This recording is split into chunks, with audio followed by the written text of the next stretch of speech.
Hello guys, आज हम पढ़ेंगे क्लास 8 का chapter 3 in maths understanding quadrilateral. ठीक है, अब एक्सरसाइज 3.1 स्टार्ट करने के पहले हम एक्सरसाइज 3.1 में क्या क्या टॉपिक्स मीन्स उसे पढ़ने के लिए क्या क्या टॉपिक्स ज़रूरी हैं पहले वो डिस्कस कर लेंगे। So first is polygon. Polygon क्या होता है? A simple closed curve made up only for line segment. Means polygon होने के लिए एक क्लोज्ड कर्व होना चाहिए प्लस लाइन सेगमेंट। अब मान लो हम अगर इसको बना दें, ठीक है, तो ये क्लोज्ड कर्व तो तुम्हारा है, बट ये एक लाइन सेगमेंट इसमें नहीं। इसमें कहाँ पे लाइन सेगमेंट दिख रहा है? नहीं दिख रहा है ना, तो ये तुम्हारा पॉलीगन नहीं होगा। क्यों नहीं होगा? क्योंकि दोनों प्रॉपर्टी होनी चाहिए। पहली बात, first property is a closed curve होना चाहिए। ठीक है, तो ये क्लोज्ड कर्व है क्या? Yes, it is a closed curve. But second is a line segment. Line segment भी आवश्यक है एक पॉलीगन कहलाने के लिए। तो ये क्या एक लाइन सेगमेंट है? नहीं, इसमें कोई लाइन सेगमेंट नहीं है, so it is not a polygon. इसको देखो, ये क्लोज कर्व भी है और लाइन सेगमेंट भी है, so it is a polygon. ठीक है, तो इसको याद रखेंगे कि पॉलीगन में क्या क्या दो प्रॉपर्टी नेसेसरी हैं। फर्स्ट नंबर पे वो एक क्लोज्ड कर्व होना चाहिए, सेकंड नंबर पे वो क्या होना चाहिए? लाइन सेगमेंट होना चाहिए। ठीक है, अब next topic is types of polygon. Means polygon कितने टाइप्स का होता है, जिसका यूज़ हम कहाँ पे करेंगे? एक्सरसाइज 3.1 में। ठीक है, फर्स्ट नंबर पे होता है कनकेव पॉलीगन। कनकेव पॉलीगन में क्या होता है? कनकेव पॉलीगन होने के लिए पहली बात, कनकेव पॉलीगन होने के लिए उसे एक पॉलीगन होना आवश्यक है। पॉलीगन कब होगा? जब उसमें क्या हो, वो एक क्लोज्ड कर्व होगा प्लस क्या होगा, उसमें एक लाइन सेगमेंट होगा, then it is called a polygon.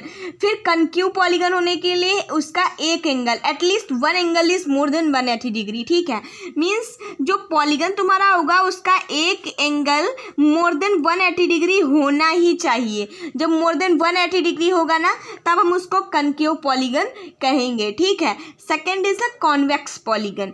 Convex polygon में क्या होना चाहिए? कॉन्वेक्स पॉलीगन के all angles are less than 180 degree. Means उसके सारे एंगल 180 डिग्री से कम होते हैं। ठीक, अगर कोई भी एक एंगल 180 डिग्री से ज़्यादा हो जाता है तो वो क्या हो जाएगा? Concave polygon. ठीक, third is the regular polygon. अब सुनो, रेगुलर पॉलीगन क्या होता है? रेगुलर पॉलीगन में all angles and all sides are equal.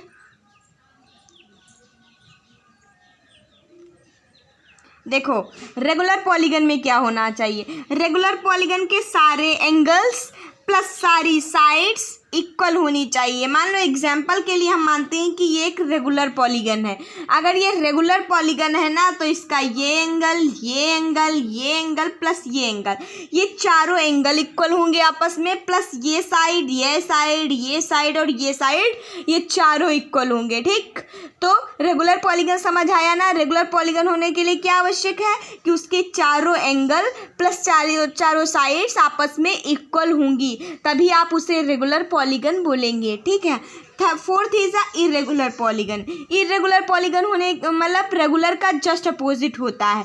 Regular में क्या है कि सारे साइड सारे एंगल्स इक्वल होने चाहिए, और इसमें नॉट इक्वल मीन्स इक्वल नहीं होने चाहिए। ठीक है, समझ आया ना? एक बार रिपीट करते हैं। पॉलीगन होने के लिए दो चीज़ें ज़रूरी हैं। कौन कौन सी? पहला, वो क्लोज्ड कर्व होना चाहिए, सेकंड नंबर पे लाइन सेगमेंट होना चाहिए। जब ये दो चीज़ें होंगी तभी आप उसे एक पॉलीगन बोलेंगे। फिर टाइप्स ऑफ पॉलीगन में फर्स्ट आता है कनकेव पॉलीगन। कनकेव पॉलीगन में क्या होना चाहिए कि at least one angle is more than 180 degree. Means एक एंगल 180 डिग्री से ज़्यादा होना चाहिए। Second is convex polygon. Convex polygon में क्या होना चाहिए कि सारे angles means all angles are less than 180 degree. सारे एंगल्स क्या होंगे? 180 डिग्री से कम होंगे। Third is a regular polygon. Regular polygon में क्या होता है? सारे एंगल्स प्लस सारी साइड्स क्या हो? इक्वल हो आपस में, उसको आप क्या बोलेंगे? Regular polygon. Fourth is irregular polygon. Irregular polygon क्या होता है कि सारे मीन्स उसमें एंगल्स और साइड्स आपस में इक्वल नहीं होती हैं, रेगुलर का अपोजिट होता है। आज का लास्ट टॉपिक क्या है आपका? प्रॉपर्टी। अब प्रॉपर्टी क्या बोलती है, angle sum property of quadrilateral. अब हम क्वाड्रिलेटरल का एंगल सम प्रॉपर्टी देखेंगे।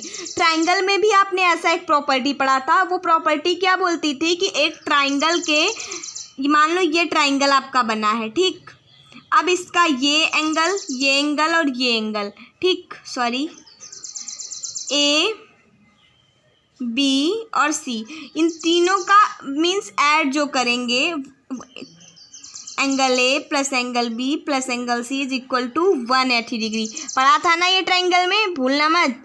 चलो अब प्रॉपर्टी, इसका पॉलीगन का प्रॉपर्टी देखते हैं। मान लो ये पॉलीगन बना है आपका, ठीक, angle b, angle a, angle c and angle D.